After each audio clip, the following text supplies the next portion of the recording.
Alrighty, it's time to talk about the Rolex. Or as Tom says, what is it? The Rolex 23 hours, 58 minutes? 58 minutes. 36 seconds, I believe. Yeah, something like that. Yeah. The Rolex 23, 58, 36. Which we'll talk about that more here in a minute. We've got some pretty heated discussions. I don't know if you saw that little intro clip at the beginning of the podcast. It'll play again at the end of the podcast, but that's pretty much all you need to know. We'll talk about that more here in a second. Hey everybody, this is Thomas from the Dega Boys channel, reminding you to hit the like button if you're enjoying what you're watching. If you want to see more great content like this, make sure to hit the subscribe button and hit the bell icon as well to be notified of any future videos coming out. Thanks for watching. Now back to the video. But going into the race, we saw the number 31 Cadillac on pole. That was my pick coming into the weekend. It's just because I'm a huge Pipo Derani fan. Tom had the 01 Cadillac, and in the first couple hours there, I mean, it was a battle between the two Cadillacs, right? I mean, they just looked unstoppable there for the first 5 hours, right? Yeah. Yeah, it was unbelievable. Unbelievable. They were swapping the lead back and forth. Sebastian Bourdais, Pipo Derani, they put Jack Aiken in for a while. They had Dixon run in there for a while. Just impressive. What the pace that they had, they were way up ahead of the Acura and the Porsches. It was crazy. It really looked like they were the front runners to win this race. Major incident though, in the first hour, we had two cautions in the first hour. The first was when we saw the Lamborghini, the number 78 Lambo wreck, going through the Le Mans chicane. We also saw 3 of the LMP2 cars all sliding through the Le Mans chicane, like 40 minutes into the race. It was impressive. At first, I was like, man, is that Iron Lynx? That's embarrassing. But it wasn't. It was some other. It was I don't even remember who. Yeah. Okay. Yeah. But yeah, that was hilarious. That was hilarious. He demolished that car too. I mean, that was a pretty decent hit. Yeah. Oh, very, very violent hit, man. Ended their race right away. I mean, it was crazy. And then right towards the end of the first hour, this is kind of a theme here. And the number 14 Vassar Sullivan, who was Tom's pick coming in, I did not disagree with them. They won the championship last year. It's like, this team was just fast. They're on a roll. They're leading the race, and an LMP2 car spins in front of them through the S's. Nowhere to go. Lands right in. I think it was Mike Conway was driving at the time, right in his lap. Oh my goodness. Unbelievable. Unbelievable. What are your thoughts on that? On Vassar Sullivan. What did you say? You're like, I can't pick anymore? Like, your picks are going wrong? Or was something to that effect?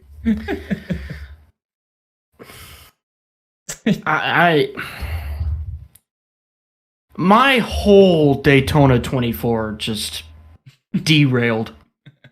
All right. I can't even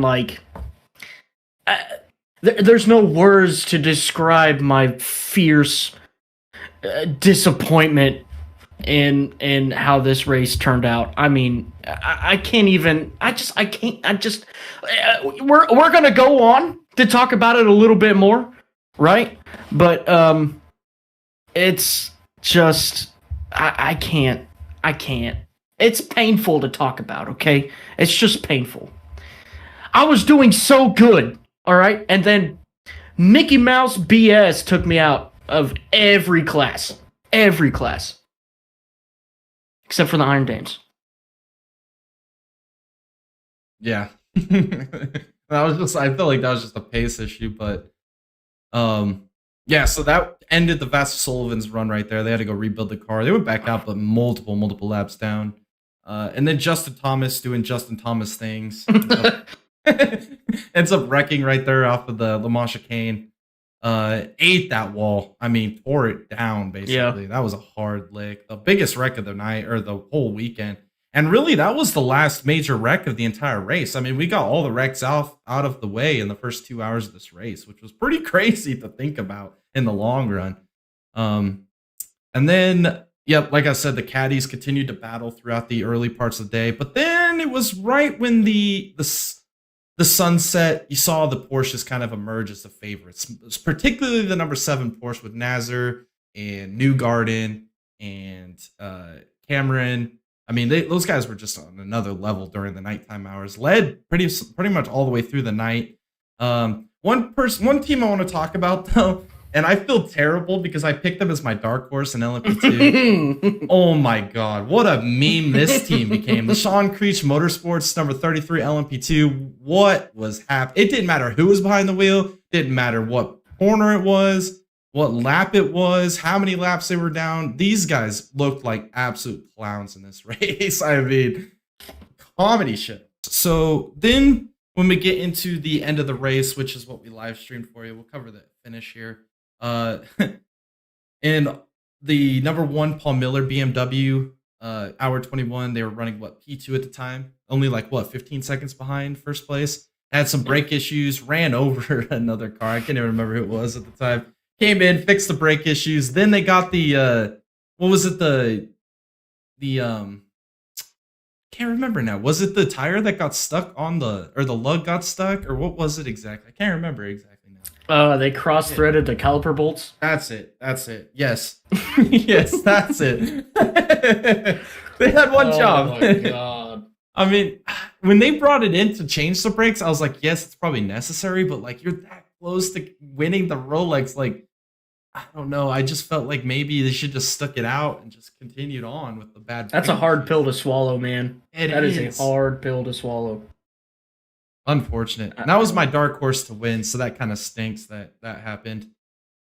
And then just as poetry or any good book goes, when your pick in loot wrecks out in the first hour, your next pick has to wreck out in the final hour, and that's exactly what we saw.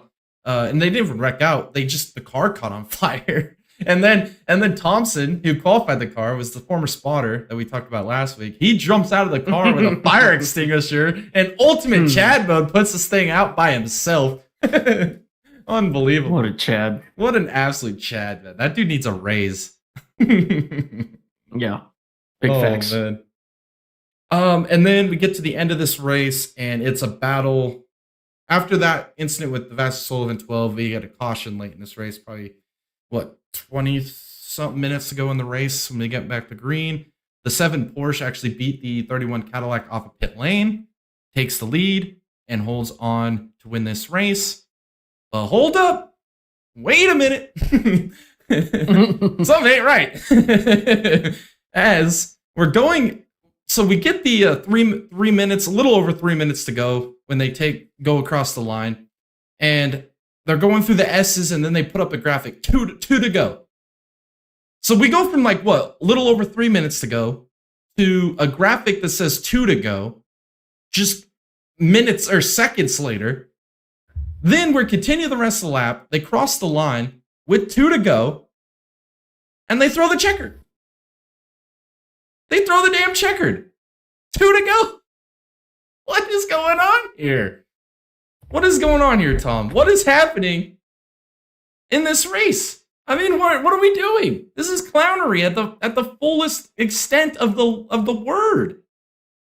The Rolex 235836. Unbelievable. What? I want to know what Scott Pruitt said. That's what an absolute disgrace. I mean, for real. What? Unbelievable. We're already starting the year of 2024 off with some insane headlines. I mean, did you see that the GTD class actually won overall? Did you see that? I did. It's hilarious, dude. By 1 second.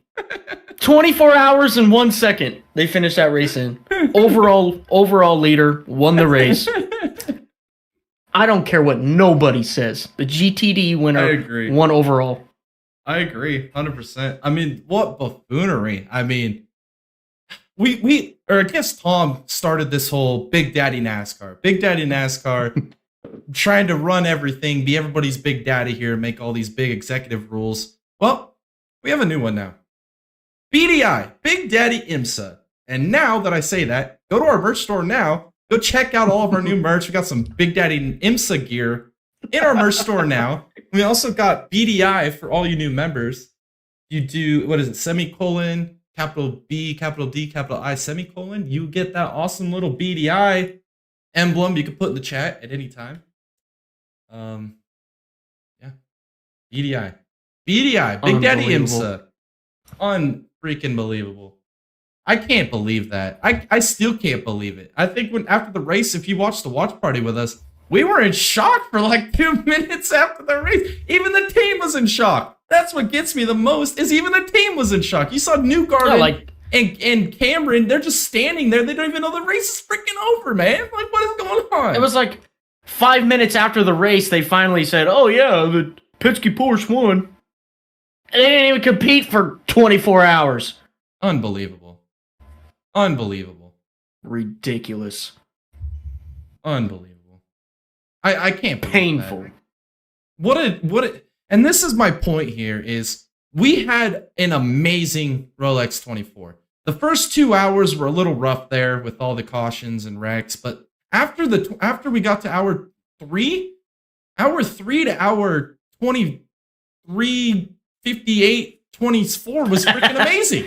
I mean, one of the best races I've ever seen. I mean, it was insane with the battles we had throughout the day. A lot of the top guys had a lot of reliability issues, which you expect, and it was a little bit of a shakeup. And then by the end of the race, really some of the best cars surfaced back to the front of the field, and it was phenomenal. I mean, yes, maybe the 31 Cadillac couldn't have beat the 7, and that's not the point. And I hate that people bring that up as a point, because the point is it's integrity, man. Run the distance of the race. Yeah, but finish it out. Look, let's also take into account that Penske Porsche, or Porsche Penske, would have had another opportunity to screw it all up. I think that's the biggest point that really could be brought away from this, is that Porsche Penske, or I'm sorry, Penske Porsche, whatever the PP, had the opportunity to screw it all up in one more lap. One more lap. The whole race could have changed. I mean, we could have seen a battle for GTD Pro, or no, not GTD. Sorry, No. It was GTD, not GTD Pro, because Reese won. LMP2 was kind of there. I mean, something could have happened though. Something could have happened is what I'm getting to, and we were robbed of an opportunity. Yeah, well, especially for those other classes, because they had the potential of 2 more laps. I mean, really? Yes. Or a lap in 3/4. I mean, there's a lot can happen in that amount of time. I mean, yes, it was just a stain to a fantastic race. I mean, unbelievable. What an amazing race just for it to be stained like that. And then the drama. I mean, we're setting up for an amazing season with the drama we've already seen so far. I mean, all year the drama has just been building up. And I mean, I'm just waiting to see what the next thing Denny Hamlin's going to cry about, or the next thing that is going to happen at Call League. I mean, I don't even know what's Zach Brown thinking right now? Zach Brown's like, hold my beer, watch this. He's going to do the craziest announcement tomorrow. Like, I think he needs to focus more on his GTD side, because they absolutely sucked. They were terrible. They were garbage, dude. It was bad. Oh man. It's unbelievable. I don't even know.